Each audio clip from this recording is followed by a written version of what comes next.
Hello, everybody. My name is Michael Bohl, and I am part of the Senya International support team here. We're here to help you guys with your presentations, whether that's audio, video, or just the presentation itself, which is what I'm here to talk about today. We're going to talk about some online presentation tips. Here we go.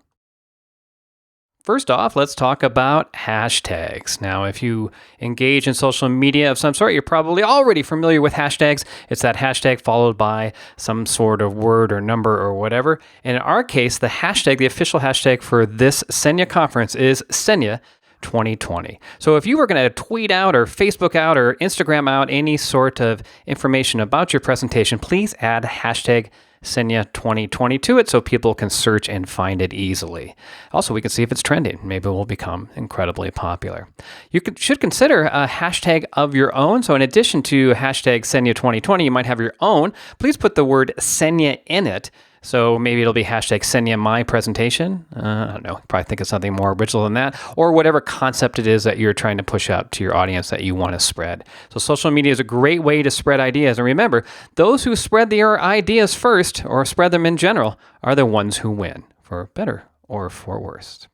It's pretty exhausting, as you probably know, to watch a presentation that runs long. It's a lot more fun to do it live, and to watch it on video gets us all a little bit tired. So make sure you plan breaks. We suggest that you run your presentations about 15 and no longer than 30 minutes at a time. So if you have a 1-hour presentation, you're probably best off having 4 separate presentations inside of it. So this will give you a chance to for yourself when you are presenting, to take a break yourself and to engage your audience. And you can do that by doing things like tossing in a question towards the end of that 15 minutes. Get them to do a conversation of some point. There's going to be a lot of watch parties going on out there, so there'll be people in groups of anywhere from 10 to 50 people or so, depending on how a school has set something up. And so it's awesome if you can give them some conversation every 15 minutes or so as you take a break, and that lets them talk, engage, and then they'll go ahead and do things like, maybe push it out on Twitter using one of the hashtags that you created. The next thing is engagement. We want to keep them focused, but that's not the right slide. Not that kind of engagement, this kind of engagement. We want audience engagement. So we want to keep them focused. And so just by my having 2 different slides there that sort of said the same thing and added a little bit of humor in there, that hopefully brings people back and keeps them engaged. It's always wise to pull your audience back into you, to what you're saying and to what you're talking about as much as possible, maybe shifting things up a little bit to keep them engaged. Well, a good way to keep them engaged is, again, Twitter and also Padlet. Padlet is a great way for people to share what they're thinking about. One person types and everybody else can see them typing as well. It's a beautiful visual format. Hey, if you ever need support with any of that stuff, myself and others from the Senya support team can help you create those kinds of accounts. Let's talk about handouts. So maybe you've done presentations where you hand out things. And the odds are that if you're asking people to print stuff before the presentation, there's a good chance they won't get all that done. So it's best off to put that information into your presentation itself. So if you can have a website that has a link to the handouts, and you need any help with that, by the way, we can help you. That would be best. That way, when people show up, they download the PDF or whatever presentation or information you have for them right at that moment. Because again, the odds of people printing stuff out in advance are kind of low, and that can be frustrating to you because you're like, gosh, they need this stuff and they don't have it. So that'll help. When it comes to presentations themselves, go image heavy. Text heavy slides tires your audience. Instead of focusing on what you say, they struggle to read what you wrote.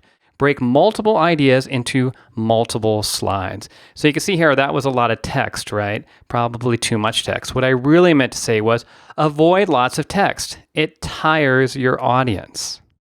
See, there's more images here. Increase that focus on you. When people are reading your slides and that's what they're doing and they're trying to listen to you at the same time, they get really annoyed. They might not know that they're annoyed, but there's this dissonance that goes on that tires them out when they're reading and listening at the same time. So it's better to have an idea like we have here and then an image that supports that. Then they're like, it's a nice visual. My brain is seeing something and I'm listening to somebody talk about what my brain is seeing.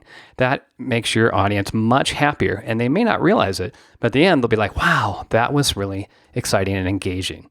To help with that, you'll want to break up ideas and concepts into multiple slides. So you can see here, there's way too much here. This is overwhelming for me. And so you want to break it up into multiple slides in the same way that I just did. So here's an example of a slide. Oh, sorry, not that kind of slide. But again, I'm trying to grab your attention by adding a little bit of a different slide. We mean these kinds of multiple slides. Generally, one slide is probably good for 1 minute. So if you're doing a 60-minute presentation, don't be surprised if you have 60 slides. I used a program called Canva to build this presentation here. Love Canva. They have a great free program. It is worth paying for it. A lot of the images you see in there actually are from the pro version of Canva. It's not too expensive. I think they also have a free educator account. Another great place is Unsplash, unsplash.com. They have wonderful images there as well, and they're all free and Creative Commons, so you're welcome to use them in any way that you can. All right, hopefully these presentation tips helped. We're looking forward to seeing your wonderful presentations. If you need any help along the way, you can always email us. Again, that's support@senyainternational.org. And that's a group email for everybody on the support team. And we then engage with you and we help each other out on our own team. Whoever has expertise in one area or another will answer your question. All right. Again, my name is Michael Bohl. It's been great speaking with you today, and have a rockin' presentation and have a blast recording that presentation. Thank you.